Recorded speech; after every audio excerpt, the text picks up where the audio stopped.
মাঠের নিচে তেলের খনি বসায় রাখবে, খবরও থাকবে না। লুটপাট শুরু হবে। এরা যদি সুযোগ পায়, বালিশের নাম কেন দুর্নীতি করবে। এরপরে আল্লাহ তাআলা বলছেন ওয়ায়ুহলিকাল হারথা ওয়ান নাসল। নাসল মানে হচ্ছে বংশগণ। নাসল মানে হচ্ছে আল্লাহ তাআলা এখানে বোঝাতে যাচ্ছেন যে এরা সুযোগ পাইলে তারা তাদের নিজেদের স্বার্থের জন্য মানুষকেও খুন করে, ক্ষমতার জন্য, নিজেকে টিকিয়ে রাখার জন্য জমিনের মধ্যে মানুষকে খুন করা, এটা হচ্ছে ফেরাউনের কাজ। যেরকম তার কাজ। কোরআনের বাইরে একটা কথাও বলছি না, শুনেন। ফেরাউনের সেই স্বভাব আল্লাহ কোরআনে তুলে দিয়েছেন, ওয়া ইন নাজাইনাকুম মিন আলি ফিরআউনা ইয়াসুমুনাকুম সুআল আযাব ইউযাব্বিহুনা আবনাআকুম ওয়া ইয়াস্তাহয়ুনা নিসাআকুম। আল্লাহ পাক বলেন, স্মরণ করো আমি যখন বনি ইসরাঈলদেরকে ফেরাউনের জুলুম থেকে বাঁচিয়েছিলাম।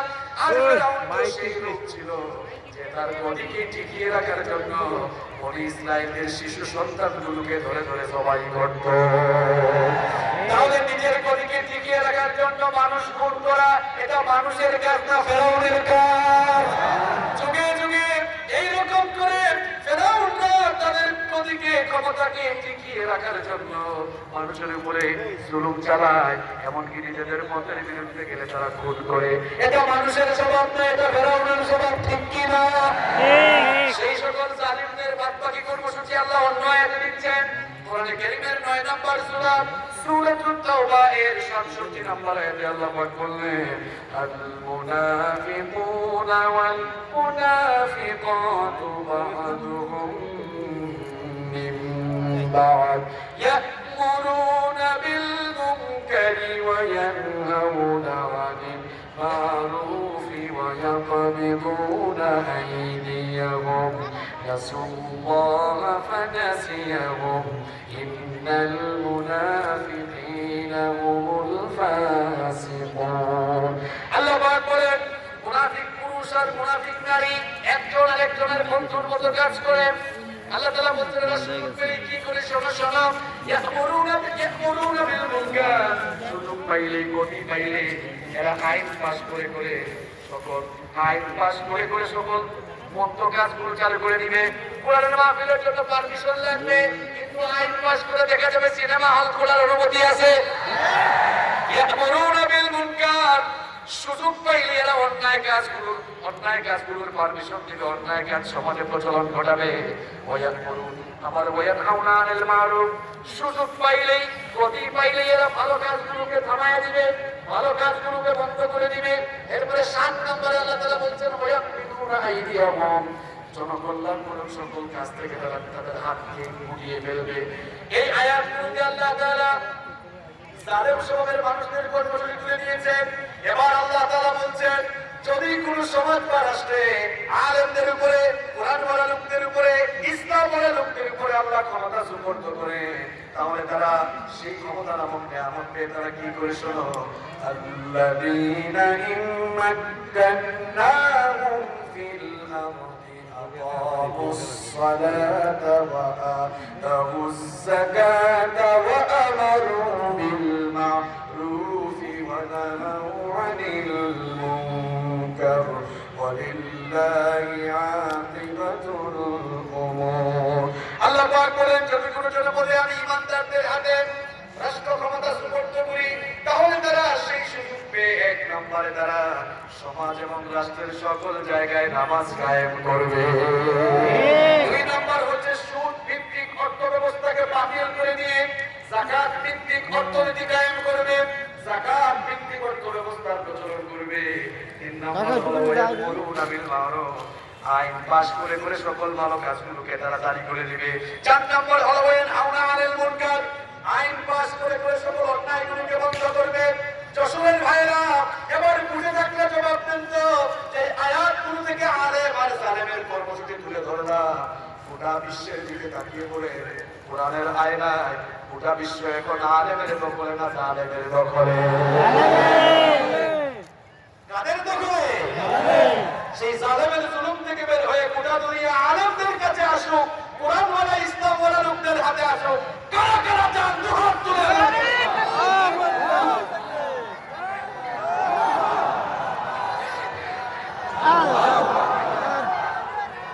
সম্মানিত ভাইরা, হাতগুলো নামান। আল্লাহ তাআলা আপনাদের হাতগুলোকে এবং আল্লাহ তাআলা আপনাদের মনের আকাঙ্ক্ষাকে কবুল করুন। ইসলামের এই গণজাগরণ থেকে যাদের সহ্য হচ্ছে না, আমরা তাদেরকে বলতে চাই, বলেন তো কোন জায়গায় আগুন লাগলে সেখানে কেউ যদি লাঠি দিয়ে গিয়ে বাড়ি মারে, আগুন কি নির্ভয় নাকি আগুনের তেজ বাড়বে? আমার কথা বুঝেন নাই? কোন জায়গায় আগুন লাগলে কেউ যদি লাঠি দিয়ে আগুনের উপরে গিয়ে বাড়ি মারে, আগুনের তেজ বাড়বে নাকি কমবে? আগুনের তেজ বাড়বে। সুতরাং ইসলামের তেজ যেখানে চলে উঠেছে, ইসলামের গণজোয়ার যেখানে সৃষ্টি হয়েছে, যারা ইসলামের এই গণজোয়ারকে বাধা দিয়ে আটকাতে চাইবে তারাই ধ্বংস হয়ে যাবে। এবং ইসলাম এবং আল্লাহর দিন কোরআন এই জমিনে বিজয়ী হবেই হবে ইনশাআল্লাহ।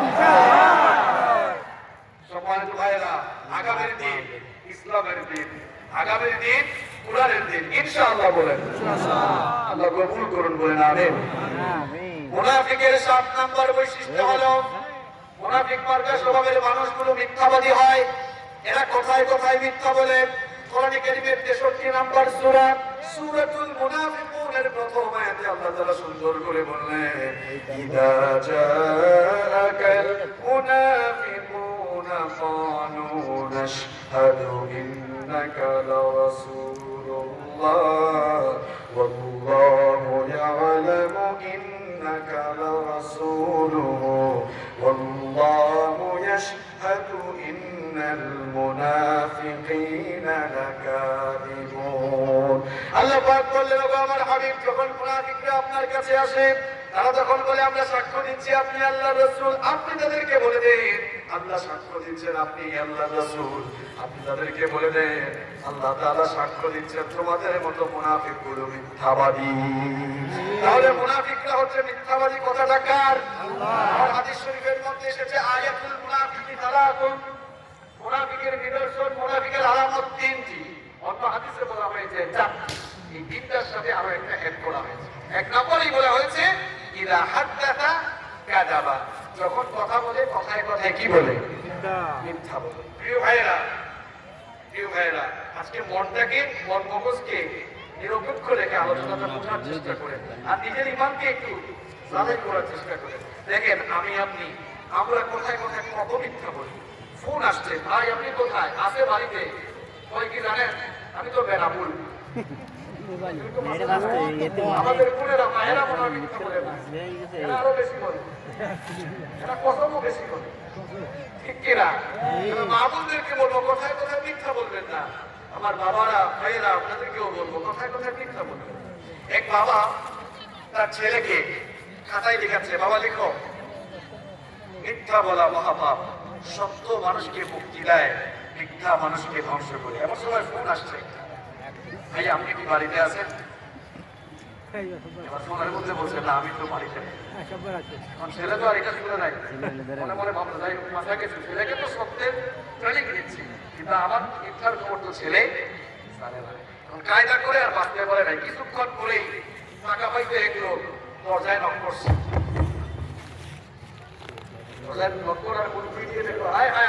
ভাই চলে আসছে, টাকা তো পায়, এখন আর কি করবে? ছেলেকে বললো যাও তোমার চাচাকে গিয়ে বলো যে বাবা এখন বাড়িতে। বাবা কেমনে মিথ্যা বলবে? একটু আগেই তো আপনি আমাকে শেখালেন মিথ্যা বলা এরকমই তো চলছে এখন, ঠিক কিনা? খবরদার ভাইরা, মিথ্যা বলবেন না। মিথ্যা হচ্ছে সকল পাপের জননী, মিথ্যা হচ্ছে সকল পাপের মা। মিথ্যা মানুষকে পাপাচারের দিকে নিয়ে যায়, পাপাচার মানুষকে জাহান্নামের দিকে নিয়ে যায়। আমাদের যাদের মিথ্যা বলার টুকটাক অভ্যাস আছে, আল্লাহ যেন আমাদেরকে এই খাসলত পরিবর্তন করার তৌফিক দান করেন। আরো আসতে বলেন আমিন। তাহলে মুনাফিকের 7 নাম্বার বৈশিষ্ট্য হলো মুনাফিকরা মিথ্যাবাদী। মুনাফিকের 8 নাম্বার বৈশিষ্ট্য হলো মুনাফিকরা হয় ওয়াদা ভঙ্গকারী। এরা ওয়াদা করলে ওয়াদা পালন করে। কোরআন কারীমের 63 নাম্বার সূরা সূরাতুল মুনাফিকুনের 2 নাম্বার আয়াতে আল্লাহ পাক সুন্দর করে বললেন, ইত্তাখাযু আইমানাহুম জুন্নাতান ফাসাদ وصدوا عن سبيل الله إنهم ساء ما كانوا يعملون আল্লাহ তাআলা বলেছেন এরা মুনাফিক মার্কা স্বভাবের মানুষেরা ওয়াদাকে ঢাল হিসাবে ব্যবহার করে এবং এর মাধ্যমে তারা মানুষদেরকে বোকা বানাতে চায়, ধোঁকা দিতে চায়। আর এই ধরনের ওয়াদা নির্বাচন আসতে একটু বেশি হয়, এটা করবো ওইটা করবো, পরে আর কিছুই আমাদের ওয়াদা পালনের দৃষ্টান্ত হচ্ছে অনেক ভাইয়ের কাছ থেকে টাকা এনেছে, বলছে ভাই আগামী শুক্রবারে দিয়ে দিব, আগামী শুক্রবার আর আসে না, কত শুক্রবার যে চলে যায়, আবার তাকে যদি রাস্তায় দেখে এদিকে দেখলে অন্যদিকে দৌড়ায়। এরকম মানুষ এই যশোরে নাই, আছে মানে আরো বেশি আছে। কি মনে করছেন আপনারা? কিছু জানি না। এবার কি এমনটা করে আপনি তার কাছ থেকে টাকা এনেছেন, পাচ্ছেন না, জান আমার না, আবার কি তার কাছে সময় চান, ভাই আমাকে সময় দেয়, আমাকে সময় দিলে আমি ইনশাআল্লাহ আপনার টাকাটা পেয়ে করব। ওয়াদা ভঙ্গ করা এটা মুমিনের কাজ না। বিশ্বনবী সাল্লাল্লাহু আলাইহি ওয়াসাল্লাম বলেছেন লা দীনা লিমান লা আহদা লাহু, ওয়াদা পালনের অভ্যাস যার ভিতরে নাই তার মধ্যে ঈমানই নাই। ওয়াদা পালন কাকে বলে শুনেন? সাইয়েদনা ওমর ইবনুল খাত্তাব রাদিয়াল্লাহু আনহুর শাসনামলে একবার এক যুবককে আদালতের কাঠগড়ায় দাঁড় করানো হলো। যুবকের অপরাধ ছিল সে একজন মানুষকে হত্যা করেছিল, যেই লোকটাকে হত্যা করেছিল তার দুই ছেলে। ওই যুবককে ধরে টেনে হিঁচড়ে ওমর ইবনুল খাত্তাব রাদিয়াল্লাহু আনহু আদালতে হাজির করল। ওমর ইবনুল খাত্তাব রাদিয়াল্লাহু আনহু জানতে চাইলেন কি ব্যাপার, এই লোকটাকে তোমরা আদালতে নিয়ে এসেছো কেন? লোকটার বিরুদ্ধে অভিযোগ কি, মামলা কি আগে বলো। ওই দুইটা লোক বলল, দুইটা ছেলে বলল এই লোকটা আমাদের বাবাকে খুন করেছে, এই জন্য আপনার আদালতে নিয়ে এসেছি বিচার করার জন্য। ওমর ইবনুল খাত্তাব রাদিয়াল্লাহু আনহু লোকটাকে প্রশ্ন করলেন কি ব্যাপার, তুমি কি সত্যি সত্যি তাদের বাবাকে খুন করেছো নাকি? লোকটা তখন বলল আমিরুল মুমিনিন, এরা সত্য বলেছে, তবে এখানে আরো কিছু কাহিনী আছে। আমি খুব ক্লান্ত ছিলাম, ক্লান্ত থাকার কারণে একটি গাছের ছায়ার নিচে আমি বিশ্রাম নিচ্ছিলাম। কিছুক্ষণ পর আমার ঘুম চলে আসলো। আমার ঘুম যখন চলে আসলো, ঘুম থেকে উঠে দেখি আমার উট আমার কাছে নাই, উটটা অনেক দূরে চলে গিয়েছে। উটটাকে খোঁজার জন্য আমি পথ চলা শুরু করলাম। চলতে চলতে গিয়ে দেখি এক জায়গায় আমার উট মরে পড়ে আছে, আর আমার মরা উটের পাশে একটা লোক দাঁড়িয়ে আছে। আমার মরা উটের পাশে লোকটাকে দাঁড়িয়ে থেকে প্রশ্ন করলাম কি ব্যাপার, আমার উটটা কিভাবে মরেছে আপনি জানেন নাকি? লোকটা তখন বলল এই উটটাকে আমি মেরেছি, আমার বাগানের ভেতরে ঢুকতে চেয়েছিল, আমি উটটাকে বাজারিতে গিয়ে এক পর্যায়ে মেরে ফেলেছি। লোকটা বলল যে আমি ওই লোকটার সাথে অর্থাৎ এই দুই ছেলের বাবার সাথে তর্কাতর্কির এক পর্যায়ে বড় একটা পাথর তার মাথায় নিক্ষেপ করে মনের যন্ত্রটাকে মেরে ফেলেছি। আমি জানতাম না এর মাধ্যমে সে মারা যাবে, কিন্তু এটা মনের অজান্তে হয়ে গিয়েছে, আমি ইচ্ছে করে করি না। সুতরাং তারা যদি আমাকে মাফ করে দেয় তাহলে বড় ভালো হয়, কারণ আমি ইচ্ছা করে করি নাই। ওমর ইবনুল খাত্তাব রাদিয়াল্লাহু আনহু তখন বললেন তোমরা তোমার বাবার হত্যাকারীকে কি মাফ করবা নাকি? তারা বলল না, আমরা আমাদের বাবার হত্যাকারীকে মাফ করব না। ইসলামে হত্যার বিচার হলো হত্যার বদলে হত্যা, সুতরাং তাকেও হত্যা করা হোক, মৃত্যুদণ্ড দেওয়া হোক। ওমর ইবনুল খাত্তাব রাদিয়াল্লাহু আনহু এবার বিচারের রায় দিলেন। ঠিক আছে, আগামী জুমাবারে জুমার নামাজের পরে লোকটার মৃত্যুদণ্ড কার্যকর করা হবে। তাকে বলা হলো তোমার কি জীবনের কোনো শেষ ইচ্ছা আছে নাকি বলো? শেষ কোনো ইচ্ছা থাকলে বলো, শেষ ইচ্ছা বাস্তবায়নের চেষ্টা করব। ওই লোকটা তখন বলল আমিরুল মুমিনিন, আমার কাছে আমার ফ্যামিলি, আমার পরিবারের হিসাব নিকাশ আছে, আমার পরিবারের হিসাব নিকাশ গুলো বুঝিয়ে দেওয়ার জন্য, আর আমার কাছে অনেকের আমানত আছে, এই আমানত গুলো প্রাপকদের কাছে ফিরিয়ে দেওয়ার জন্য কিছু সময় চাই। এই সময় যদি আপনি আমাকে দেন, আপনার সঙ্গে ওয়াদা করছি মৃত্যুদণ্ড কার্যকর করার আগে আমি এসে উপস্থিত হব। ওমর ইবনুল খাত্তাব রাদিয়াল্লাহু আনহু যখন বললেন না না, এভাবে তোমাকে ছাড়া যাবে না, তোমার পক্ষে কেউ যদি জিম্মাদার হয় তাহলে কেবল তোমাকে ছাড়া যাবে। এবার ওই যুবকের পক্ষে কেউ জিম্মাদারি নিতে চায় না। অপরিচিত মানুষ, অপরিচিত কোন যুবকের জন্য কে আর জিম্মাদারি নেবে? যুবক যখন বিপদে পড়ে গেল, সেখানে থাকা রাসূল সাল্লাল্লাহু আলাইহি ওয়াসাল্লামের সাহাবী, রাসূল সাল্লাল্লাহু আলাইহি ওয়াসাল্লামের সাহাবী আবু যর গিফারি রাদিয়াল্লাহু আনহু দাঁড়িয়ে বললেন ও আমিরুল মুমিনিন, এই ছেলেটার জন্য আমি জিম্মাদার হব। ওমর ইবনুল খাত্তাব রাদিয়াল্লাহু আনহু বললেন আবু যর গিফারি ভেবে চিন্তে সিদ্ধান্ত নাও, এই ছেলেটা ওয়াদা করে যাচ্ছে ঠিক, কিন্তু ঠিক সময় মতো না আসলে মৃত্যুদণ্ড তোমার উপরে কিন্তু কার্যকর করা হবে। ভেবে চিন্তে সিদ্ধান্ত নাও। আবু যর গিফারী রাদিয়াল্লাহু আনহু যখন বললেন, ওগো আমিরুল মুমিনিন, ভেবে চিন্তে সিদ্ধান্ত নিচ্ছি, আমি ভেবে চিন্তে এই যুবকের পক্ষে জিম্মাদারি গ্রহণ করছি। ওমর ইবনুল খাত্তাব যখন যুবককে বললেন, ঠিক আছে এবার তুমি যেতে পারো, তবে তোমার ওয়াদা তুমি ঠিক রেখো। ওয়াদা যদি ঠিক না রাখো তাহলে তোমার পক্ষে যিনি জিম্মাদারি গ্রহণ করেছেন তার উপরেই মৃত্যুদণ্ড বাস্তবায়ন করা হবে। যুবক ছেড়ে চলে গেল। দিন যেতে যেতে, সময় যেতে যেতে যখন জুমার দিন এসে গেল, জুমার দিন ফজরের সময় মদিনার অবস্থা থমথমে আকার ধারণ করলো। ওই যুবকটা এখনো ফিরে আসতো না। এজন্য সবার মধ্যে এক ধরনের থমথমে অবস্থা বিরাজ করতে সবাই ভাবলো, আরে আজ যদি ওই যুবকটা ফিরে না আসে তাহলে নিরপরাধ আবু যর গিফারীর উপরে আমিরুল মুমিনিন মৃত্যুদণ্ড বাস্তবায়ন করবেন। জুমার আযান হয়ে গেল, তখনও ওই যুবক আসে নাই। জুমার খুতবা শুরু হয়ে গেল, তখনও যুবক আসে নাই। তখন সাহাবায়ে কেরাম চিন্তায় পড়ে গেল, আরে একটা যুবকের জন্য নিরপরাধ আবু যর গিফারীর উপরে আজ মৃত্যুদণ্ড বাস্তবায়ন করা হবে। জুমার নামাজ শুরু হয়ে গেল, তখনও ওই যুবক ফিরে নাই। জুমার নামাজ শেষ হয়ে গেল, তখনও যুবক ফিরে নাই। এবার ওমর ইবনুল খাত্তাব রাদিয়াল্লাহু আনহু বললেন, আবু যর গিফারীকে আমাদের সামনে নিয়ে আসো। যুবকের পক্ষে সে যেহেতু জিম্মাদারি নিয়েছে, তার উপরেই আজকে মৃত্যুদণ্ড বাস্তবায়ন করা হবে। কি কঠিন অবস্থা! যেই জল্লাদ মৃত্যুদণ্ড বাস্তবায়ন করবে, জল্লাদের অন্তরে, তার কলিজার ভেতরে ভয় শুরু হয়ে গিয়েছে, আরে কি করে একজন নিরপরাধ মানুষের উপরে মৃত্যুদণ্ড বাস্তবায়ন করবো। যখনই মৃত্যুদণ্ড দেওয়ার জন্য সবকিছু প্রস্তুত করা হলো, ঠিক তখনই দেখা গেল মরুভূমির বালিগুলো উড়িয়ে কে যেন ঘোড়া চালিয়ে দ্রুত ছুটে চলে আসতেছে। বলা হলো, একটু থামাও দেখি কে ঘোড়া চালিয়ে দ্রুত আসে। দেখা গেল ওই যুবকটাই ফিরে এসেছে। আল্লাহু আকবার!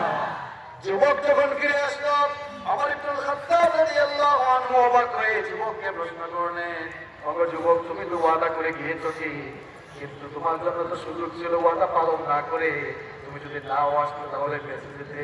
তুমি তাহলে এখানে আসলে কেন? তুমি তো জানোই তোমাকে মৃত্যুদণ্ড দেওয়া হবে, না আসলে তো বেঁচে যেতে। যুবক তখন বলল, আমিরুল মুমিনিন, একজন মুসলমান জীবন দিল কখনো ওয়াদা ভঙ্গ করতে পারে না। আমি যদি আজকে না আসতাম গোটা দুনিয়ায় খবর হয়ে যেত মুসলমানরা ওয়াদা করে ওয়াদাকে ভঙ্গ করে। কেউ যেন এই দুর্নাম না আড়াতে পারে, প্রয়োজনে আমি আমার জীবন দিয়ে দেবো, এরপরে আমি আমার ওয়াদা ভঙ্গ করবো না। আল্লাহু আকবার! ওমর ইবনুল খাত্তাব রাদিয়াল্লাহু আনহু এবার আবু যর গিফারী রাদিয়াল্লাহু আনহুকে প্রশ্ন করলেন, ওগো আবু যর, এই লোকটাকে তো তুমি চিনো না, একজন অপরিচিত যুবকের পক্ষে তুমি কেন জিম্মাদার হলে? আবু যর গিফারী রাদিয়াল্লাহু আনহু তখন বললেন, ওগো আমিরুল মুমিনিন, আমাদের একজন মুসলমান ভাই বিপদে পড়েছে, যদি কেউ তাকে সাহায্য না করতো, আমি যদি তার জন্য এগিয়ে না আসতাম, দুনিয়ার মানুষগুলো মনে করতো মুসলমানদের স্বভাব হলো এমন, একজন বিপদে পড়লে আরেকজন এগিয়ে আসে না। এই কথা যেন কেউ বলতে না পারে, যেন আমার ভাইয়ের পক্ষে আমি জিম্মাদারি গ্রহণ করে আমার ভাইকে আমি সহযোগিতা করেছি। আল্লাহু আকবার! এই দুইজনের অবস্থা দেখে ওই দুই ছেলে যাদের বাবাকে ওই যুবক হত্যা করে আদালতের কাঠগড়ায়, ওই দুই যুবক বলল, আমিরুল মুমিনিন থামেন, মৃত্যুদণ্ড দেওয়া লাগবে না, আমরাও আমাদের ভাইকে আল্লাহর ওয়াস্তে মাফ করে দিলাম। ওমর রাদিয়াল্লাহু আনহু আরো অবাক, কি ব্যাপার? এই ছেলেরাই তো চেয়েছিল তাকে যেন মৃত্যুদণ্ড দিয়ে, এখন আবার মৃত্যুদণ্ড বাস্তবায়ন না করার পক্ষে কেন? প্রশ্ন করলেন, কেন তাদের মৃত্যুদণ্ড দেব না বলো? ওই দুইটা লোক যখন বলল, আমাদের এক ভাই ওয়াদা পালন করার জন্য জীবন দিয়ে দেবে, আর আরেক ভাইকে সহযোগিতার জন্য নিজের ভাইয়ের পক্ষে দাঁড়িয়ে নিজের জীবনটা দিতে প্রস্তুত। আর আমাদের একজন ভাই মনের অজান্তে ভুল করেছে, আমাদের কাছে মাফ চেয়েছে, আমরা যদি তাকে মাফ না করি লোকেরা বলাবলি করবে মনের অজান্তে ভুল করার পরেও একটা লোক মাফ চেয়েছে। মুসলমানরা এত নিষ্ঠুর, মাফ করতে জানে না। এমন কথা যদি কেউ বলতে না পারে, এজন্য আল্লাহর ওয়াস্তে আমাদের ভাইকে আমরা মাফ করে দেব। সুবহানাল্লাহ! আর এখন কেমন অবস্থা? এখন আগুন লাগলে পানি দেয় না, আরো তেল লাগায় দেয়। আমাদের এক ভাই বিপদে পড়লে তাকে আরো বিপদে ফেলানোর চেষ্টা আমরা করি। আমাদের কোনো ভাই উপরে উঠলে তাকে টেনে আমরা নিচে নামানোর চেষ্টা করি। আমাদের স্বভাব। আর ওয়াদা পালনের কথা তো আর বললামই না। ওই যে এদিকে দেখলে ওইদিকে ওয়াদা পালন না করা এটা মুমিনের স্বভাব না, এটা কার স্বভাব? কার স্বভাব? যারা বলে না বুঝতে পারতেছে আপনাদের ভিতরে এটা আছে। ওয়াদা পালন করা যাবে তো? আল্লাহ তৌফিক দেন, বলেন আমিন। মুনাফিকের 9 নম্বর বৈশিষ্ট্য হচ্ছে মুনাফিকরা আমানতের খেয়ানত করে। মুনাফিকরা আমানতের খেয়ানত। রাসূল কারীম সাল্লাল্লাহু আলাইহি ওয়াসাল্লাম বলেছেন মুনাফিকের যে কয়েকটি বৈশিষ্ট্য রয়েছে তার মধ্যে একটি আলামত হচ্ছে কি ইহতুমিনা খানা, যখনই তার কাছে আমানত রাখা হয় আমানতের কি করে? খেয়ানত করে। আপনার উপরে একটা প্রতিষ্ঠান, যেমন এটা একটা স্কুল, তাই না? এই স্কুলের প্রধান যদি আপনি হন, হেডমাস্টার যদি আপনি হন, পুরো স্কুল আপনার উপরে আমানত। এটাকে সঠিকভাবে দায়িত্ব পালন করে এই স্কুল পরিচালনা করা আপনার দায়িত্ব, আপনার ফ্যামিলির দায়িত্ব আপনার উপরে। আপনি সেটাকে সঠিকভাবে পরিচালনা করবেন। যদি না করেন তাহলে খেয়ানত হয়ে যাবে। এমনকি আপনারা